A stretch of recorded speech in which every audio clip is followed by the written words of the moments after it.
Man, yo, what's going on? It's your boy Brandon Bird. Definitely want to come up on here.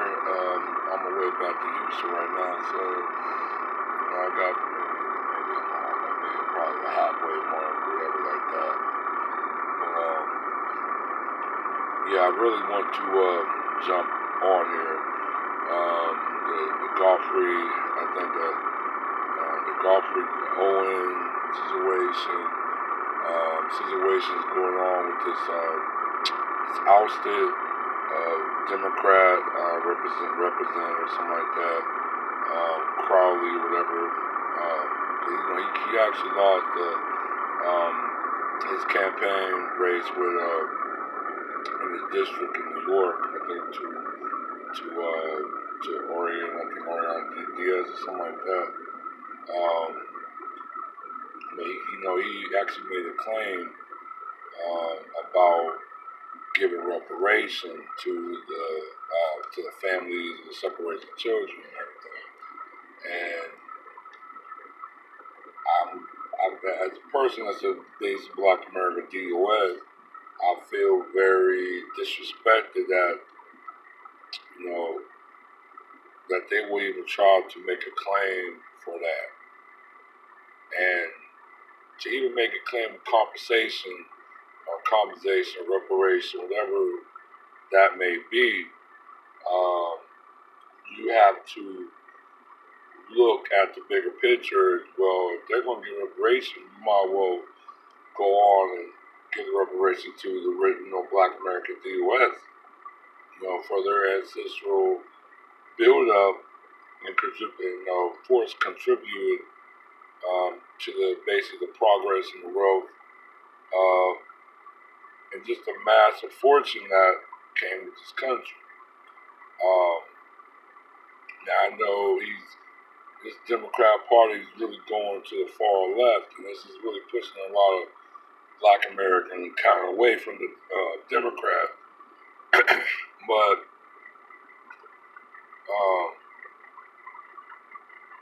like I said, it's just pure ignorance to me. It's ignorant. Is it racial? I mean, everything is racial.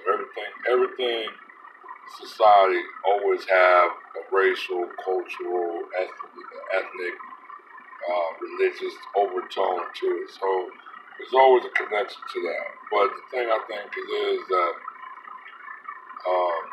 everybody getting their reparation claim. Everybody trying to get their just due. So Black people with this self-capitalist individualist mindset is not going to cut it. If everybody keep, as you see, and I'm going to tie the Godfrey Owen from the Cosby Show to it, because look at the celebrities. I mean, I think his father was a congressman. He went to Yale, and he acted a little bit, but look where he's at now. You know what I'm saying? I mean, you gotta understand, man. Black wealth is not holding like that. Tone talked about it. Vec talked about it. A few other people mentioned it a little bit. It was a couple articles. You know what I'm saying? Saying about 25 years, Black people won't have no type of money at all. No type of money. So this is kind of letting you know that you're going to probably have to change the mindset, or you're going to come to a crashing bottom. And I'll tell you this: everybody wake up when you hit the bottom. Everybody wake up when you hit the bottom. Everybody, and that's what might have to happen. That's what's going to happen. I mean, really it's going to happen. Hell, you got people predicting how the country's going right now. There's going to be major shakeups. You know what I'm saying? So, you got a lot of different groups trying to position themselves in a stability for something that's going to be bound to happen. And a lot of people don't see it because we don't think far in the future. We just think about right there, right now. That's like a goddamn dog mentality. You know how the dog or animal will just quickly eat up his food and growl if you come near it because you might try to take it away. But knowing it's going to, it's going to get a food, it's going to get to eat the next day. But they have that mentality. That's kind of like what we got. You know what I'm saying? And that's like the thing about it. We're not holding like that. Our black celebrities not really got the money that we thinking they have. They don't. I mean, some of them is it's like a fantasy. And for something like him who had more of a better upbringing than we did, or a normal black person coming in, a black American, and he's working in Trader Joe's. And I definitely want to iterate when he talked about on Good Morning America that no job, he's talking about all jobs are equal, all jobs are good jobs. That's bullshit. I had them all. I had all type of jobs. A lot of jobs were humiliated. A lot of jobs didn't pay shit. You had no security with these jobs, so it was just complete bullshit. Complete bullshit. All jobs ain't equal.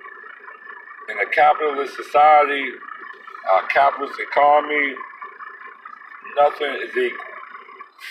Nothing is equal. I would tie back in with what really got me mad. It didn't get me too mad about the reparation he said, but the thing that was pure ignorant to him. And I had a couple arguments with a couple people with it, and I said, no, it's a pure fact is, a white man, he'd rather give illegal people that broke the law, broke this country law and immigration law, who is not a citizen, who, if you really, really look at them, they probably don't even care about the cultural and the racial historic information of this country. He suggests that they get reparations. Now what really caught my eyes about what he said was, he said we need to give them reparation and compensation because this will affect their children for a lifelong term. So basically this is like trauma. And they came out with a study that a lot of black people still carry trauma that span for almost damn near 100 to 2 plus years.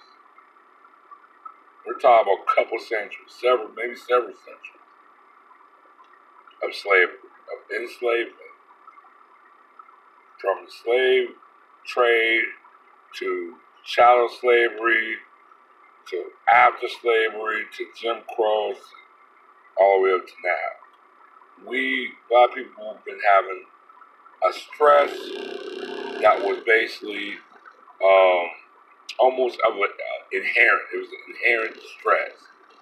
And that's what really got me mad. That's what pissed me off the most. That's what kind of got me like, you know what? My mom was going to say, fuck him, but I'll just say, you know what? Fuck all of them. And for any black American who want to vote, I said, don't vote for that bullshit. Don't vote for them because they're Democrats. Don't vote. Vote if they don't have your interest at all. Don't even vote. Don't even go to the poll. You grassroots your own community to get your own person. Now, shout out to Boston. I think Miss Presley, she won her election. That was pretty good. Good look.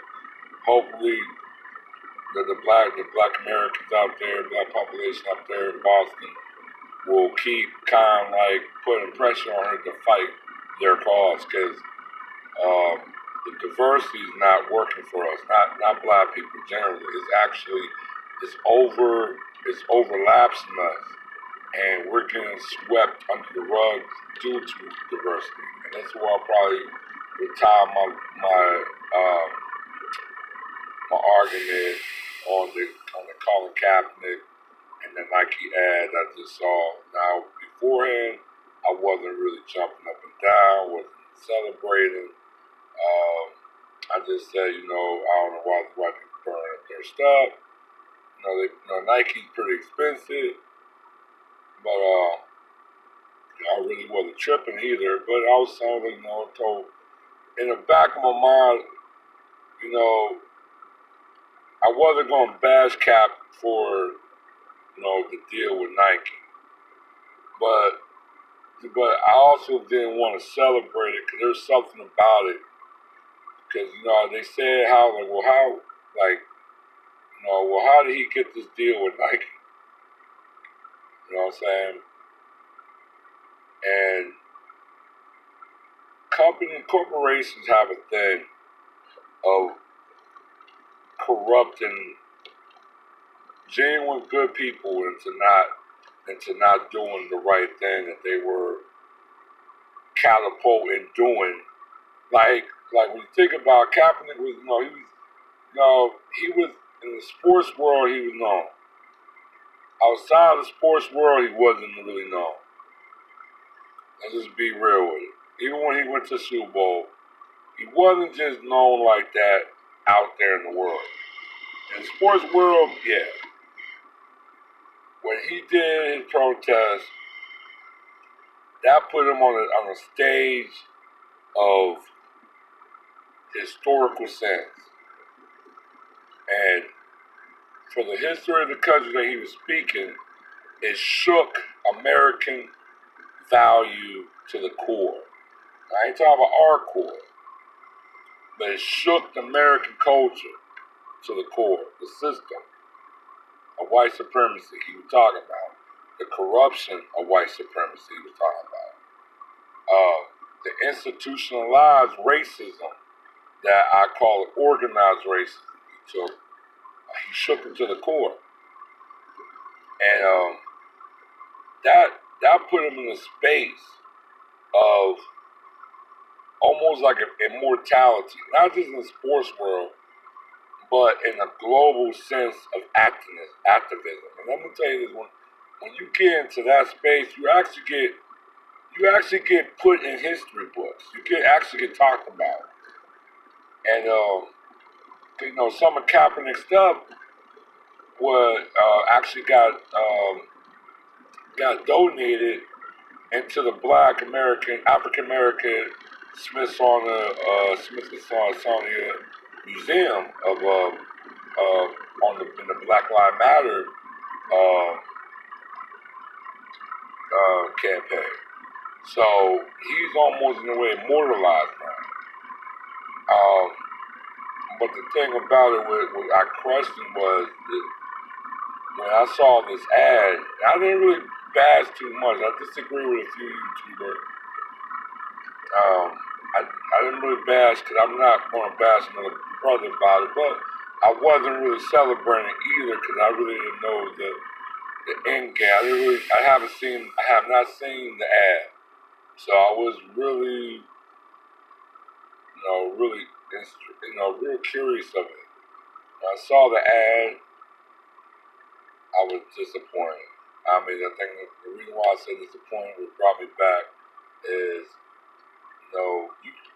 your immortality,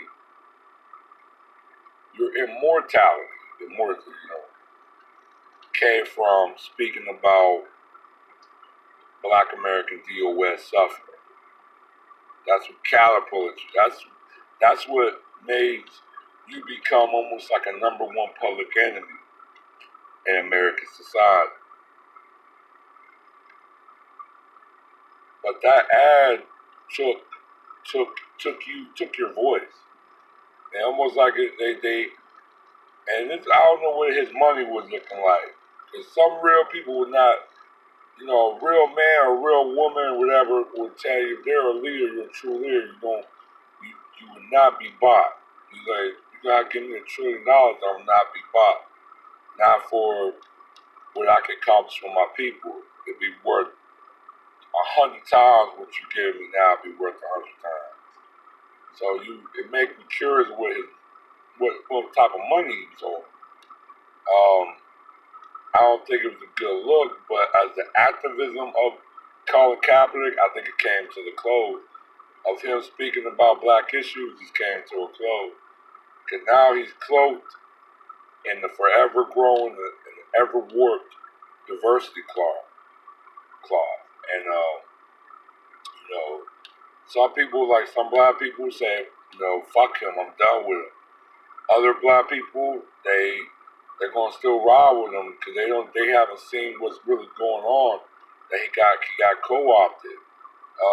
And you got people like me that's in the middle. We're not gonna just totally just bash him, but we're not totally not gonna celebrate him either. We're just gonna just leave it to what we see, and we're gonna keep it moving. You know what I'm saying? And that's what I ain't forced. I decided it's what I have to do. I have to just kind of let it ride. You know what I'm saying? And is this gonna influence me to buy Nike? No. Am I going to hate Kaepernick and say he disgusts me? No. Is this gonna make me continue to follow Kaepernick? Yeah. No, I'm not. No, I won't. But do I have respect for him for what he said and brought into light? Yeah, I do. So, but like I have to just come to a fact that Colin got co-opted. He got co-opted. Hey, there's really nothing to say. If you're not logical, I know a lot of black people. We are very emotional people. We're very emotional, very emotional. So, just that being said, I kind of have to just put it in a box and just leave it be. But am I going to abandon Cap? Not just quite. I want to definitely see what might happen. I definitely want to talk just a little bit of light with my man Lord Jamal, my man Joe Budden, some hip hop. I'll probably make a little special video about that with the air. Shout out to Dog Crime and everybody. People I listen to, Lord Jamal, Raw Digger. Raw Digger was kind of caping too much. I know Eminem was part of the Outsider. I do know that. I remember he used to be ride with the Outsider and all that. So I know Raw Digger was kind of she was gonna go for bat for him. But like I said, I'll talk more depth with the hip hop with that. But I do agree with Lord Jamal. Like I agree with Thought Crime, Sin is ignorant, but much love to her and everything. If you don't really know too much about the credentials that Joe Budden and people in Slaughterhouse who they battle, what they coming out from, you really don't know history. If you don't really know too much of the beginning of Eminem's career and all that, you really don't know too much of hip hop. So that's pretty much what I'm gonna put on this video about it. I'll drop a more focused video on a separate video. But yeah, I really just wanted to just drop that right there on the insight that's taking place. So right now it's a lot of twists, there's a lot of turns, there's a lot of revealing. So stay tuned, alright? One.